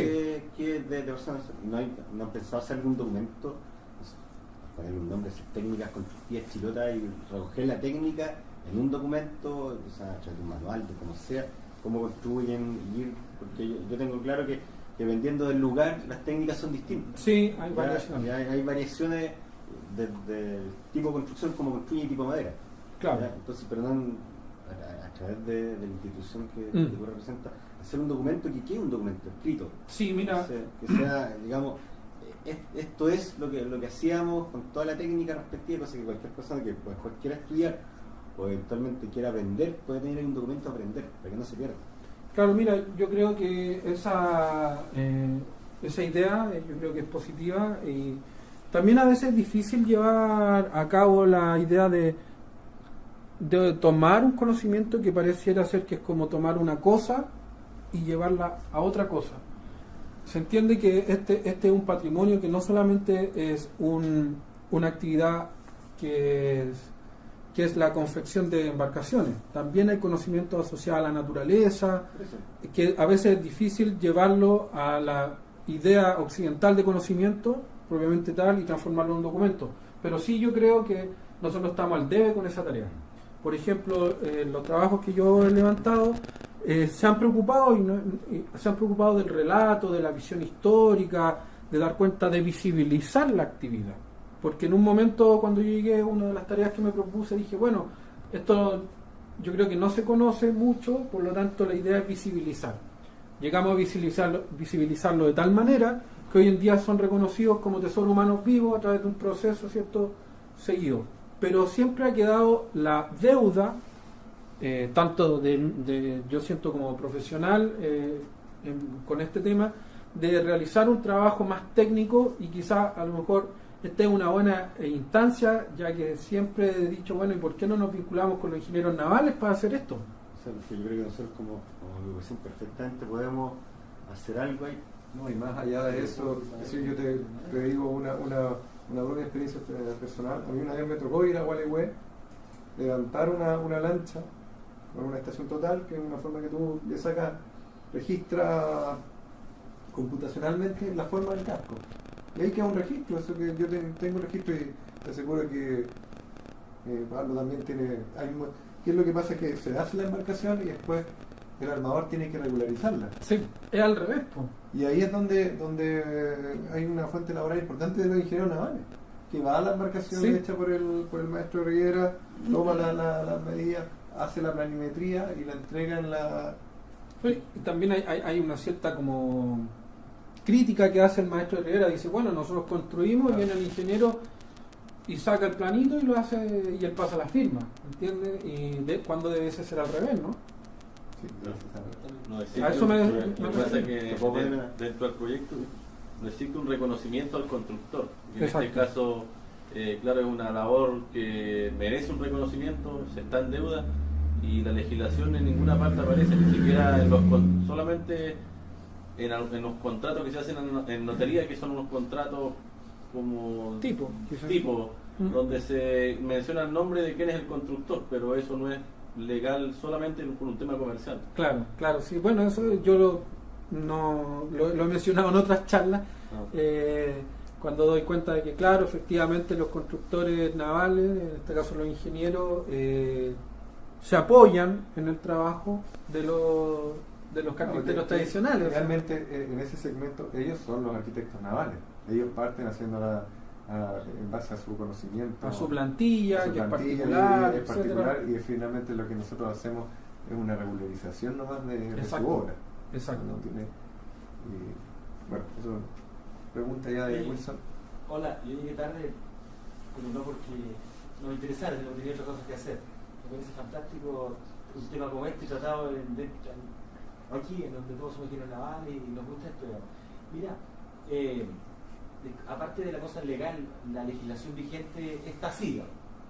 Tampoco nadie reconoce a los 20 o 30 maestros caldereros que construyen una embarcación de acero. Tampoco es así. La legislación reconoce tales o cuales cosas y interpretó. Pero contando eso, yo creo que esto es una tremenda oportunidad para la asociación, para la INACH, ¿no es cierto? Siguiendo lo que dices tú, una tremenda oportunidad de hacer algo que yo creo que todos sentimos que es una deuda con los constructores, con los carpinteros de Rivera. Yo no recuerdo en la biblioteca de Naval, allá en Valdivia, haber visto alguna vez un libro que dijera técnicas constructivas en madera, pero de Chile, porque de otros lugares sí hay. Tú te metes Claro. a Estados Unidos, te metes a libros gringos, españoles, para Los hablar, españoles, por o ejemplo. españolas, pero de Chile, considerando que de aquí de Puerto Montt al sur, incluso más antes, porque hasta en Valdivia se construye. Sí, todavía quedan en Cotipay. Hay carpinteros de Rivera que construyen todavía pequeñas lanchas. ¿no? Sí. Y grande, El río Cotipay, por ejemplo. Cotipay, Sí, el Cotipay son va famosos todavía los los constructores. marinos. Fantástico. Mira, incluso, hay unos cosas que suben luego porque yo tengo una pequeña casita ahí a la orilla del río y ahí hay unos botes que andan. Y yo pregunté, oye, ¿a dónde es el bote? No, allí hay un caballero que los construye. Ahí, cerca de Antigua, a un caballero que construye botes. O sea, te quiero decir que esta actividad es una actividad cultural que representa parte de nuestra cultura, de lo que somos como sociedad, digamos, ¿no? Entonces, creo que hay una tremenda oportunidad para hacer lo que tú dices, agruparse, asociarse entre algunos navales que les interese esto y sepan algo de madera, porque a lo mejor eso también influye, ¿no es cierto?, que les interese, con los carpinteros y sobre todo con el Estado. El Estado tendría que apoyar económicamente, porque cualquier cosa que se haga de este tipo requiere recursos económicos. Pero yo estoy seguro que hay fondos para una cuestión como esta, tan importante. Sí. Hay fondos y es cuestión de ponerse a pensar cómo conseguir esos fondos. Porque yo estoy seguro que, mira, solo como un comentario, aquí en la universidad, te comentaba a ti antes, ¿cierto, Gabriel? Aquí en la universidad está la carrera de arquitectura. Y creo que ahora, el jefe de la carrera de arquitectura, un arquitecto también, conozco, porque los años atrás, a un proyecto, Fondef, de varios millones, que era para establecer o uniformar una técnica para el curvado de maderas para construcción naval. No sé si lo has escuchado. Sí, lo Ya. conozco. ¿Lo conoces? Sí. Vale, mira. Y él consiguió, creo que fue una parte que era como la parte inicial, luego resultó tan bien y le dieron la segunda parte. Ya. Lo que te quiero decir, simplemente, es que hay fondos disponibles para hacer Sí. cosas de este tipo, pero requiere que se junten personas que les interese de diferentes ámbitos y se enfoquen a conseguir los recursos para hacerlo, porque imagínate que en unos años apareciera, como dice, manual o de técnicas constructivas en madera para la región del sur o algo así, no sé, Chilota. Sería fantástico, creo que sería como un legado para las generaciones que vienen, porque esto es muy importante. Finalmente, si no se escribe, se pierde. Finalmente, si no se escribe, si no queda constancia escrita. Hasta el momento. Sí, pero tú, como tú dices, se va perdiendo. Sí, hay riesgos, pero se han mantenido. Se han mantenido a través de estos mecanismos mira, morales. Pero yo siento que hay riesgos. Mejor asegurarse, digamos. Sí, por supuesto. ¿Para qué nos vamos a arriesgar? Es que ya sea muy técnico o básico. Permite la discusión. Así que yo creo una gran oportunidad. Sí, mira, bajo eso, bueno, hay varias cosas que se me vienen a la cabeza. O sea, por ejemplo, en este momento hay un proyecto que se ganó un estamento público y privado que se llama Laboratorio EULAB, se llama el fondo, que es del gobierno del Estado de Chile. Y hay un proyecto, una iniciativa asociada al turismo y que tiene que ver con navegación en veleras. Ahora en abril, ¿cierto? Se acaba de presentar, la presidenta entregó los premios, creo que son 4 o 5 en Chile, son como 30 millones de pesos para implementar ahora una navegación con estos carpinteros de Rivera que me pidieron a mí que fuera, ya al final hice el contacto y va a haber una actividad de eso asociada a la navegación, turismos especiales, donde, ¿qué pasa? Que muchas yo creo que el tema del libro es importante, nos sirve a todos, pero una de las cosas hay que preocuparse, nosotros nos preocupamos de los cultores, es decir, de aquellas personas que mantienen este oficio, estos conocimientos y que no han sido reconocidos y no han sido valorados como tal. Ahí ponemos nosotros la atención, pero sí nos interesa asociarnos a lo otro. O sea, una cosa no puede ir sola, tiene que ir de la mano con un cuaderno, con un cuaderno formativo, por ejemplo, con distintos proyectos. Nosotros este año vamos a realizar, yo di la pelea de, oye, ya, pues si estaban en inventario priorizado, si lo digo, di la pelea a nivel central y no están entregándome ningún recurso para tener un plan de salvaguardia. Logré apenas que ya así como para que me calmaran, me dieron una plata, en el fondo, para poder implementar un taller constructivo con uno de los carpinteros de Rivera de lanchas veleras, y que lo vamos a hacer ahora en este año y que tiene que ver con, por así decirlo, carpinteros de Rivera de lanchas motoras que no saben construir veleros puedan tener como un perfeccionamiento con uno de estos carpinteros reconocidos. Punto 1. Está la Universidad de la San Sebastián, que está interesada en meter a los carros de arquitectura, a que nos vinculemos. Está la Fundación para la Superación de la Pobreza, que también tiene profesionales, que vamos a hacer un trabajo con esos pocos recursos que tenemos, vamos a tratar de sacarle provecho. Y yo los invito a ustedes, en esta instancia que vamos a hacer en Gualeguay, a que algunos de ustedes puedan ser parte de esto y puedan ver cómo es el trabajo. Ustedes lo deben conocer, pero en el sentido de un trabajo más específico, más detallado, dentro de un marco de un proyecto en el cual pudiéramos obtener beneficios para ambos lados. Para nosotros lo más importante son los cultores, sin duda, pero en todo sentido, y ahí poder decir, bueno, justificar. El día de mañana decimos, necesitamos recursos para hacer un cuadernillo, un documento sobre la carpintería, y mira, nosotros ya tenemos este avance, ¿cierto? Ya tenemos esta experiencia con el cual fundamentar una postulación a un fondo. O sea, yo los invito a ustedes, y de hecho yo, una de las cosas que vi acá en esta vinculación, en esta relación ingenieros navales, carpintero Rivera, institucionalidad con la cual yo represento, es aprovechar esta instancia y sacar algo de aquí en adelante. O sea, si ustedes están dispuestos, podemos hacer algo colaborativo y esa idea y muchas otras. Yo creo que es muy buena. En el contexto de la presentación, yo he tenido la oportunidad de ver en este último tiempo un poco. Está claro que las embarcaciones tradicionales comercialmente van a desaparecer. Es decir, esta misma embarcación que te mando el ejemplo yo, ya está la tradición de revestirla en acero por un tema o la revisten en fibra por un tema sanitario, sí, que lo llevan, tienen que trabajar en los centros y está estipulado por un reglamento que sí.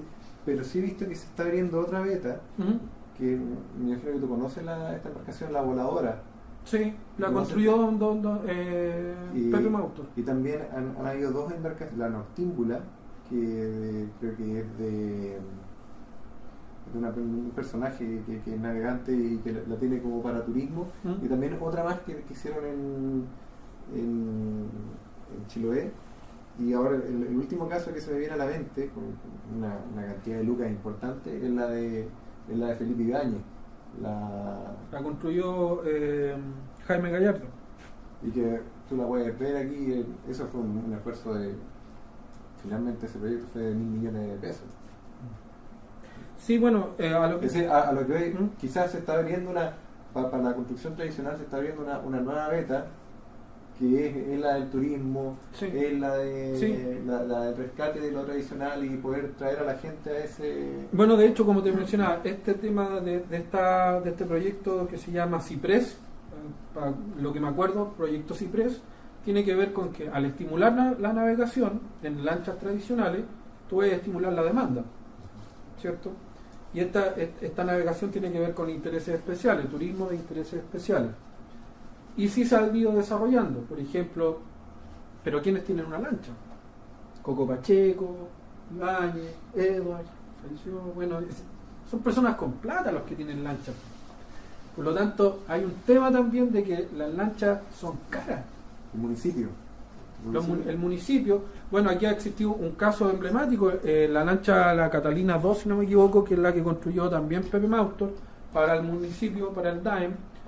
Hoy en día se ocupa no solamente para efectos de un tema educativo y cultural, donde llevan a niños de colegio de la comuna a hacer ejercicios de navegación, un estímulo con el mar, etcétera, sino que también se ha ido ocupando para actividades culturales, es decir, se han llevado proyectos culturales del Consejo de la Cultura a islas donde se trasladan los profesionales. En el fondo, la necesidad de desplazamiento sigue existiendo y estas lanchas, a pesar de que son de madera, siguen ocupando, o sea, siendo útiles y funcionales para fines culturales, educativos, y también incluso en la isla Tenglo llevando insumos cuando han tenido que llevar materiales para las casas, etcétera, ayuda social.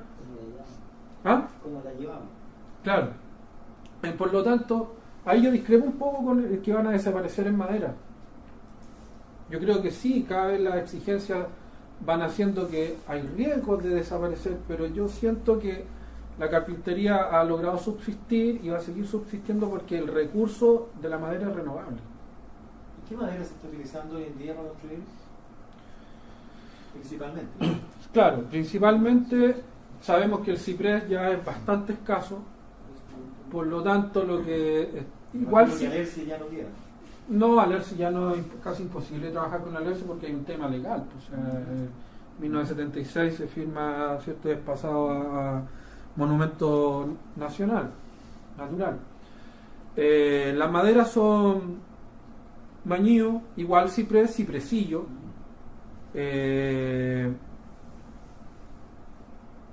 ulmo, y para ciertas piezas como el mástil, avellano. Eso básicamente. Y bueno, y hay un tema de la introducción del eucalipto. A mí me han contado, bueno, en Constitución también todavía existe carpinteros de Rivera, que ahí sí que se han transformado y quedan muy poco.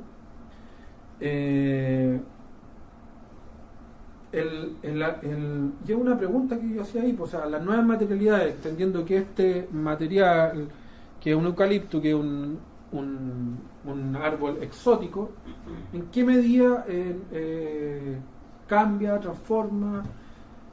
En discusiones con los carpinteros de Rivera yo creo que llegamos en algún momento a pensar lo siguiente: nosotros creemos que la carpintería de Rivera no tiene que ver tanto con la materialidad, porque pueden cambiar los materiales, pero la forma de transmisión del conocimiento es la que da cuenta de este conocimiento, que es una cultura.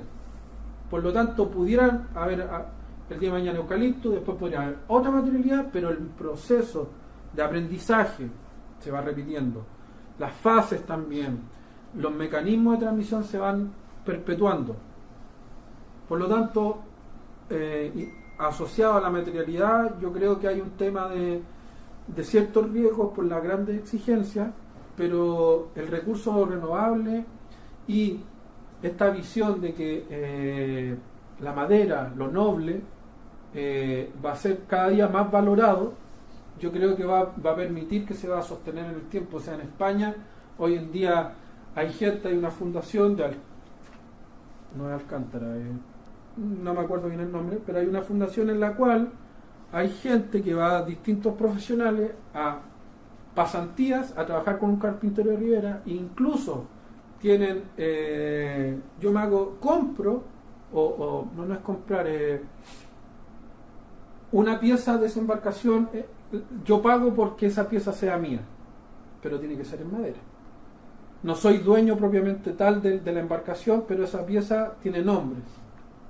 Yo creo que a futuro nosotros va a ir pasando eso, si es que tenemos un desarrollo importante, es decir, juntar no solamente a los carpinteros, a los ingenieros, sino que a una institucionalidad completa, y va a existir un interés. O sea, yo te digo, han existido arquitectos normalmente que van a Gualeguay y que van, investigadores que van, todos los días va gente. El tema yo creo que tiene futuro, pero tenemos que saber trabajarlo, porque si no nos va a pasar eso, que nos va a comer la materialidad y las tecnologías y vamos a hacerla desaparecer, pues. Yo creo que lo más rico, valioso de esto, que es algo propio de acá, no está en otra parte. Es decir, la velera chilota es reconocible acá nomás. Si tú puedes tomar una velera chilota y moverla alrededor del mundo y no vas a encontrar un símil. Entonces, obviamente perder eso es lo que tú estás intentando rescatar. Claro. Y obviamente nosotros, por la misma profesión que tenemos, y claramente en nuestros orígenes. ¿Sí? Entonces, yo le contaba, no sé si todos lo saben, pero la Escuela de Ingeniería Naval partió como parte de la Escuela de Arte y Oficio, como carpintero de ribera. Claro, pues en el fondo muchas de las actividades que hacemos hoy en día partieron un nacimiento artesanal. Lo interesante es lo que plantea Marco, es que el mestizaje de lo que existía acá con lo que llegó afuera, y se mezclaron y lograron esto que tenemos ahora.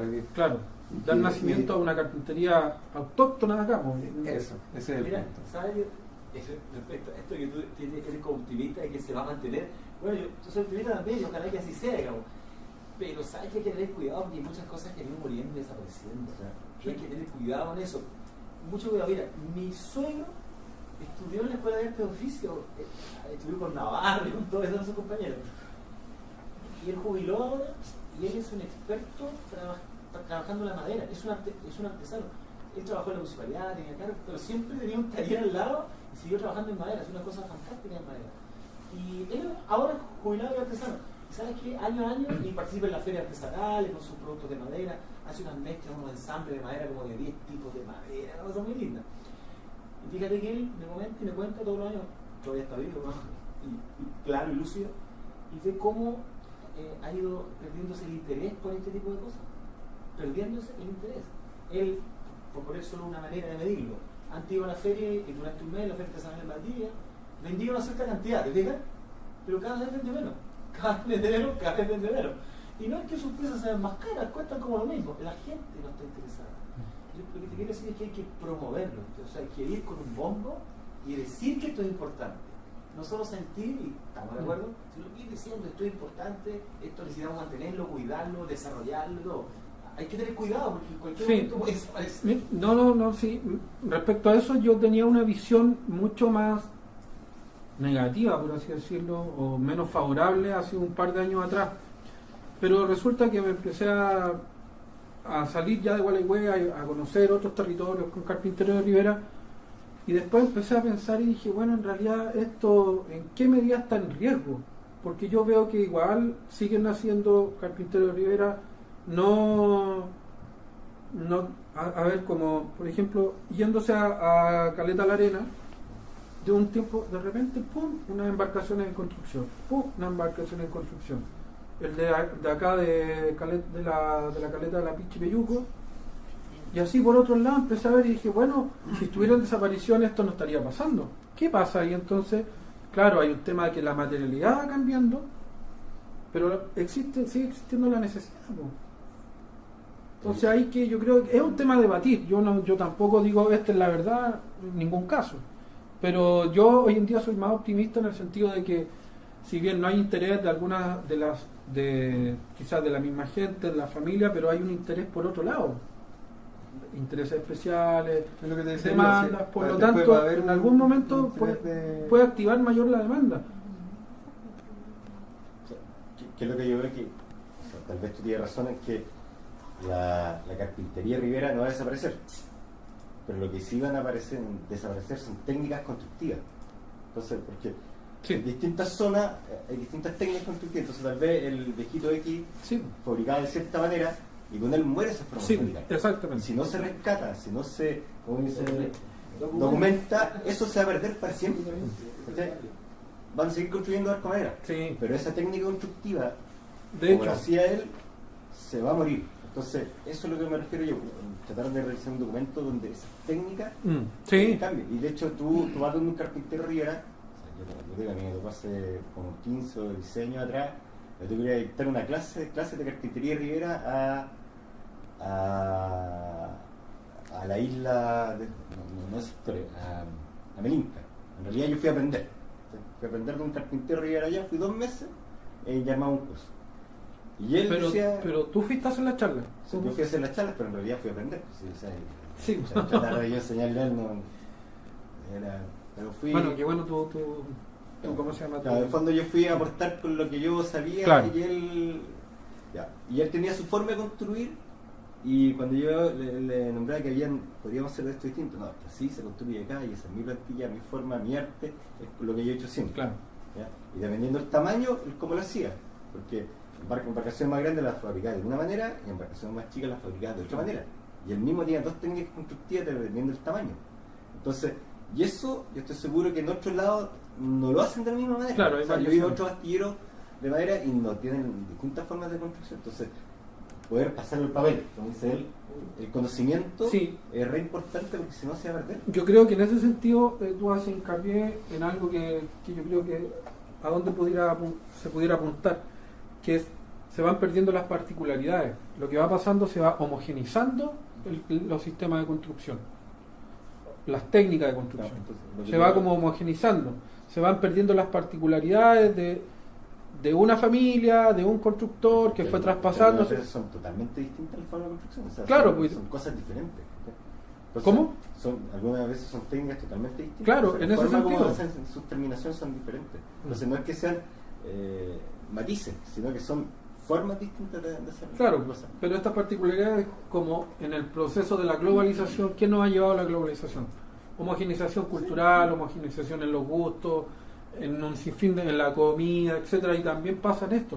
La idea es, ¿cómo esto que es tan valioso, que viene de larga data, que tiene estas particularidades y este valor, cómo hacemos que no pierda sus particularidades, que se proyecte en el tiempo, que se haga cargo, obviamente, de la exigencia sanitaria, ¿cierto? Pero que no vaya perdiendo la particularidad, como lo último que yo decía.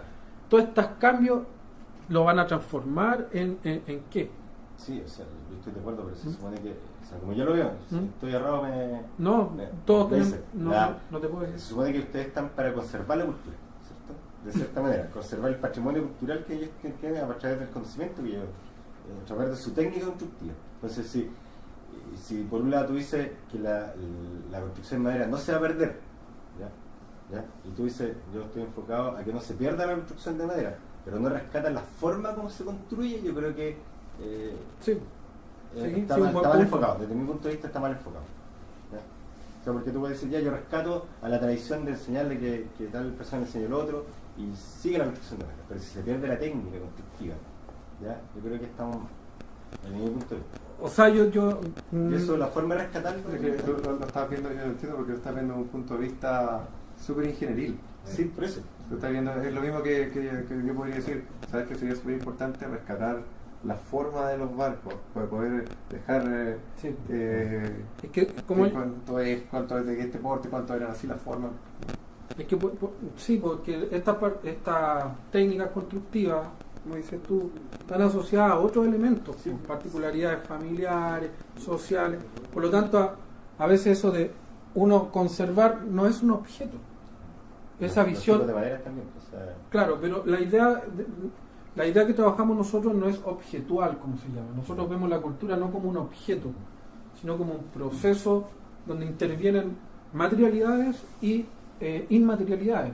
En este caso, la cultura propiamente tal. Por lo tanto, cuando tú dices, ya, mira, lo voy a conservar, aquí está el conocimiento. Esto es, po. Nada más. Eso es. Ahí está la no, pero es una parte. Claro. A eso me refiero. Es- Yo creo que esa es la parte que falta. Claro, falta esto y faltan muchas otras también. Pero en ese sentido, buscar la alianza entre el conocimiento local y el conocimiento formal o científico. Yo creo que obviamente en muchas de las charlas siempre se llega a la misma conclusión. Voy a disculpar, como nosotros como ingenieros tenemos otra perspectiva, una forma menos romántica de ver las cosas y apuntamos un poco más objetivo. Si tú te remontas a tu primera exposición, cuando nos muestras las primeras diapositivas, cómo había esta tabla perforada, cómo construían, eso se perdió. Hoy día es muy difícil saber cómo hacerlo. Aunque tenemos la idea, no vamos a poder replicarlo. Claro. Lo que dice Mauricio, y lo entiendo yo, es que si no documentamos de esa forma, con las técnicas del punto de vista de ingeniería, para que en el futuro se pueda replicar esto o no perder la parte Sí. ingenieril del tema, es lo que no está documentado. Claro, ahí Yo es me donde refiero más estamos que nada a la sí. parte romántica, y cuando Javier habla que esto está condenado a desaparecer, realmente es una realidad que se nos va a presentar en el tiempo y va a depender única y exclusivamente no tanto del carpintero y su capacidad de hacer las cosas, sino que de la capacidad económica o del armador, en este caso, que va a decidir cambiar a otra materialidad, a otro material, porque económicamente ya no es rentable la madera, y vamos a perder en este lapso la capacidad del carpintero con todas sus Claro. técnicas que no quedaron registradas, y obviamente vamos a desembocar en una unificación de criterios donde vamos a obtener No, claro. un resultado distinto a lo que es. No, yo no me estoy negando, entiendo claramente y agradezco tu comentario. No me estoy refiriendo que no hay que hacerlo. Sí, hay que hacerlo. ¿Cuál sería el camino a salir? Nosotros. No, Es decir, porque nosotros solamente estamos que por la un lado. asociación, Acá que tienen Ahora el cuando interés. tú me dices romántico, yo no sé si es romántico, yo lo miro como más bajo nuestro criterio más holístico. Sí, eso yo quería decir justamente, que no pensaban por el estado reactivo. Si ustedes como ingenieros, asociación, van y dicen al ministro, al intendente, y van con la información, con el expediente, con el interés, con las ganas, tengan por seguro que van a lograr cosas importantes. O sea, todo esto que ha sucedido, los reconocimientos que han tenido los carpinteros a través del trabajo que ha hecho Marco principalmente, se da justamente en ese sentido, o sea, de decirle al Estado, mire, esto es importante, hay que reconocerlo, y el Estado reacciona y por lo tanto lo hace. Entonces, O sea, mira, yo creo que esta oportunidad, acá estamos en un día, yo creo, de grandes oportunidades, porque nunca se había dado que a mí me invitaran a dar una charla en un marco especializado de los ingenieros navales. En congresos de historia, antropología, puede ser romántico, puede ser holístico, pero ciencias sociales, trabaja la subjetividad, pero, o sea, que se dé este enganche, que justamente hoy estoy en un lugar como un bisagra. Yo creo que es importante para los cultores, para la nación, para el trabajo que hace el Estado, ¿cierto? Y que debiésemos tener tarea.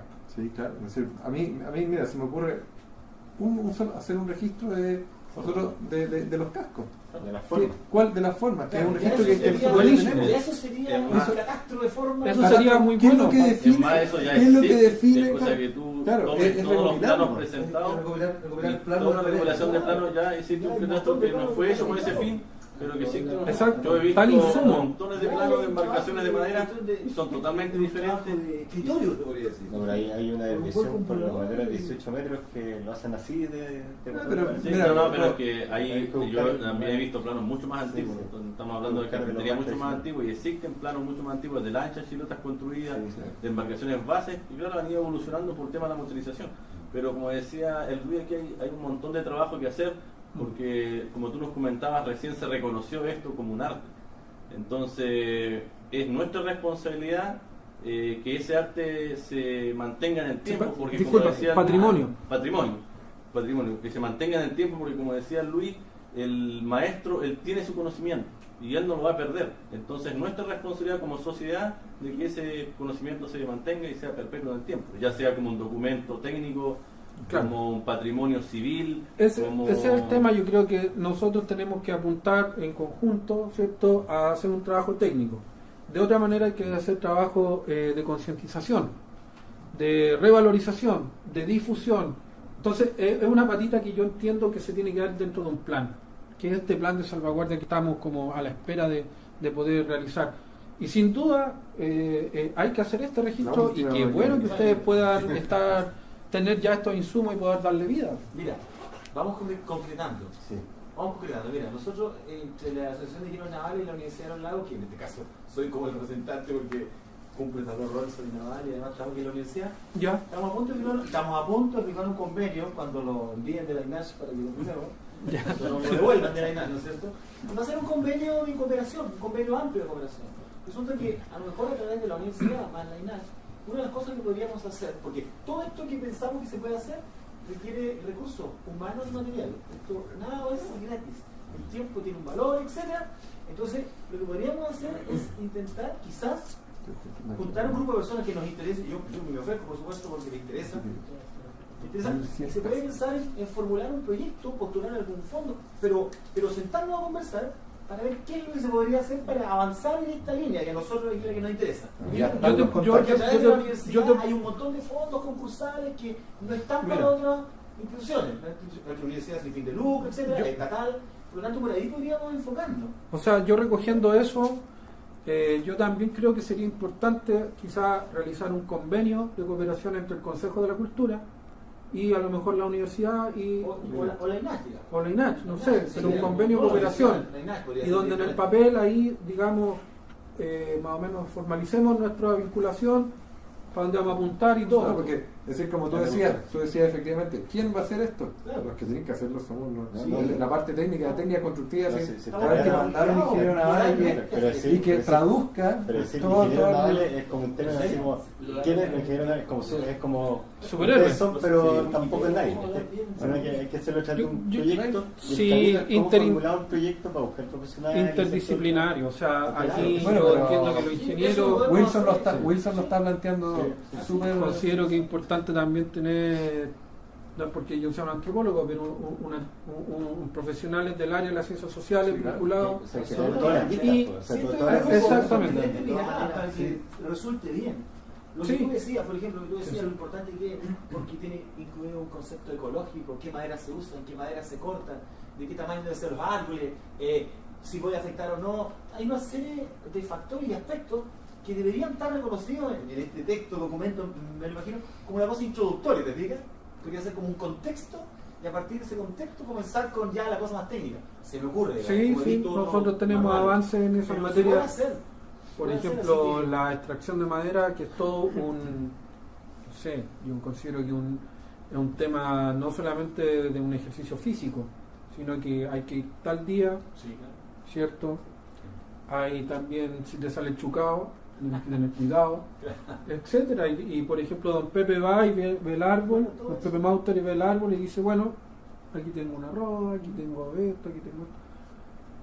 Hay un ojo ahí diestro que no solamente es del constructor, sino que tiene que ver con la extensión hombre-naturaleza. Que eso también tiene que abarcarse desde el punto de vista holístico, Bueno, romántico. yo quiero agradecerle a Marco por su excelente presentación.